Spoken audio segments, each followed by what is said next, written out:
جی بسم اللہ الرحمن الرحیم۔ تو حضرات گرامی قدر، مسائل فقہ کے اندر درمیان میں ربط ٹوٹا تھا، تو آج ہم جو بات کریں گے وہ کریں گے تیمم۔ تیمم قرآن پاک نے بھی اس کا حکم دیا ہے۔ قرآن پاک میں اللہ ارشاد فرماتا ہے، جس کا ترجمہ کہ تمہیں پانی نہ ملے جب تمہیں پانی نہ ملے تو تم پاک مٹی سے تیمم کر لو، پاک مٹی سے تیمم کر لو۔ اب تیمم کس حالت میں کیا جاتا ہے؟ پہلی بات تو یہ کہ یاد رکھو، تیمم آدمی اس وقت کرتا ہے جب اس کو پانی میسر نہ ہو، جب اس کو پانی میسر نہ ہو اور اس کو اس بات کا یقین کامل ہو کہ نماز کا وقت گزر جائے گا اور میں پانی تک نہیں پہنچ سکتا، تو پھر وہ تیمم کر لے۔ دوسری وجہ، آپ کو ایسی بیماری لاحق ہے اور آپ کو آپ کے طبیب یا ڈاکٹر نے یہ بات کنفرم کی ہے کہ اگر آپ اپنا ہاتھ پانی میں ڈالیں گے یا پانی سے وضو یا طہارت کرنے کی کوشش کریں گے تو یہ بیماری بڑھ سکتی ہے یا تیری موت واقع ہو جائے گی۔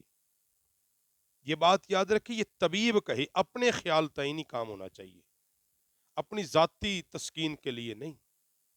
آپ کا طبیب اور ڈاکٹر یہ بات کہے کہ پانی آپ کے لیے نقصان دہ ہے، تو اس صورت میں آپ تیمم کر سکتے ہیں۔ اب آ جائیں کہ تیمم کا طریقہ کیا ہے۔ یہ تو ہے کہ تیمم آپ کن صورتوں میں کر سکتے ہیں۔ پانی میسر نہ ہو یا آپ کو ایسی بیماری لاحق ہو، علاوہ ازیں کوئی تیسرا طریقہ نہیں۔ سادہ لفظوں میں کہ پانی میسر نہ ہو یا پانی کے استعمال پر آپ قدرت نہ رکھتے ہوں، پانی کے استعمال پر آپ قدرت نہ رکھتے ہوں، تو پھر آپ تیمم کا راستہ اپنائیں گے جو قرآن پاک نے حکم دیا ہے۔ اب آ جائیں کہ تیمم کرنا کس سے چاہیے۔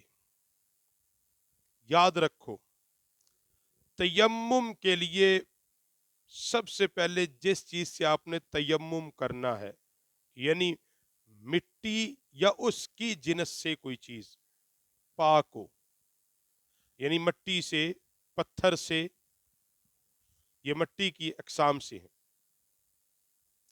ان سے آپ تیمم کرنا ہے جس جگہ پہ، جس پتھر پہ، وہ جگہ پاک ہونی چاہیے، وہ مٹی پاک ہونی چاہیے۔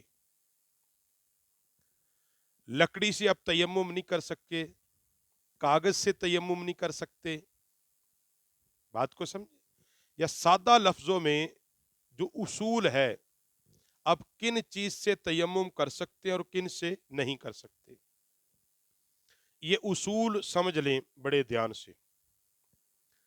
ہر وہ چیز جس کو آگ میں ڈالیں وہ پگھل کر پانی بن جائے یا جل کر راکھ بن جائے، ہر اس چیز سے تیمم نہیں کر سکتے۔ اصول پھر سمجھ لیں، وہ چیز جس کو آپ آگ میں ڈالیں یا تو پگھل کر اس کا پانی بن جائے، جیسے سونا، لوہا، چاندی، تانبا اور معدنیات، یا جل کر راکھ ہو جائے، کاغذ، لکڑی، یا لکڑی کی جو اقسام ہے، یعنی گتا ہے، پلاسٹک ہے، جل کر وہ راکھ ہو جائے، ان چیزوں سے تیمم نہیں کر سکتے، نہیں کر سکتے۔ اور جو چیز آگ میں نہ جل کر راکھ ہو، نہ پگھل کر پانی بنے، نہ جل کر اور نہ پگھل کر پانی ہو، آپ ہر اس چیز سے تیمم جائز ہے۔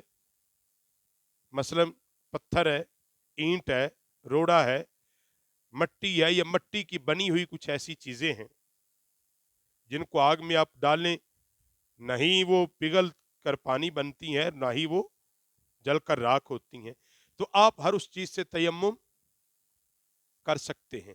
ये मैंने बड़ा सादा समझाने की कोशिश की है कि जिन चीजों से आप तयम्मुम कर सकते हैं। तयम्मुम नहीं कर सकते, जैसे लकड़ी है, लकड़ी का तख्ता है, ये किताब है, हाँ अगर किसी लकड़ी के तख्ते पर इस कदर मिट्टी की तह जमी हो कि वो नजर ना आता हो, तो फिर आप उस मिट्टी से तयम्मुम कर सकते हैं, उस मिट्टी से तयम्मुम कर सकते हैं। अब तयम्मुम के लिए कितनी चीजें जरूरी हैं, याद रखो, तयम्मुम में वो गुस्ल का हो या वुजू का हो, तरीका एक ही है। तयम्मुम गुस्ल का हो या वुजू का हो, तरीका एक ही है। कि इसमें दो ज़रबें हैं, कितनी है? दो ज़रबें। कुरान पाक ने भी इस पर, अल्लाह रब्बुल आलमीन ने कुरान में भी इरशाद फरमाया, दो ज़रबें हैं। यानी ये तरीका बड़े ध्यान से कि आपने पहली बार ऐसे हाथ जमीन पर मारने हैं, मार दिए, मारने के बाद अगर बहुत ज्यादा मिट्टी लगी हुई तो फिर ऐसे झाड़ना है, ऐसे नहीं झाड़ना, ऐसे। वो अच्छे तरीके से आप अपने चेहरे पर मलें, अच्छे तरीके से, जैसे आप वो पानी से जब मुंह धोते हैं वुजू के लिए, तो इसी तरह आपने अच्छे तरीके से पूरे चेहरे पर वो मस करना है, अच्छे तरीके से। फिर दूसरी ज़रब लगानी है। क्या करना है? ज़रब लगा के इस हाथ से सीधे हाथ अच्छे तरीके से, कोनियों समेत अच्छे, अगर अंगूठी पहनी निकाल दे, कोई ऐसी चीज है नीचे से भी हाथ फेरे, फिर ये इस हाथ से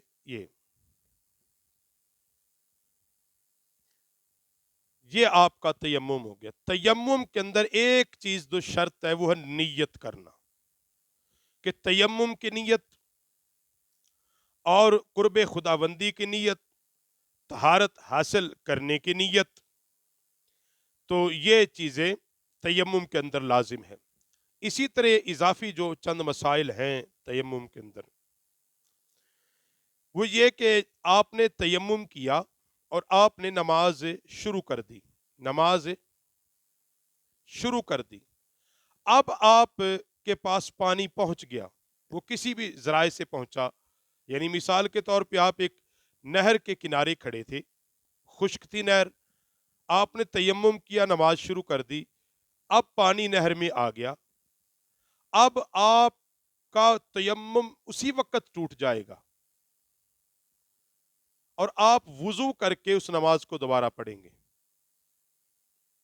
इसी तरह आपने तयम्मुम किया, आप किसी इबादत में मसरूफ थे, पानी के इस्तेमाल करने पे कादिर हो गए, यानी ठीक हो गए, तंदुरुस्ती आ गई, आपने महसूस किया मैं ठीक हूं, तो फिर भी आप पर लाजिम और ज़रूरी क्या है कि आप पानी से वुजू करें और फिर वो बाकी इबादत करें।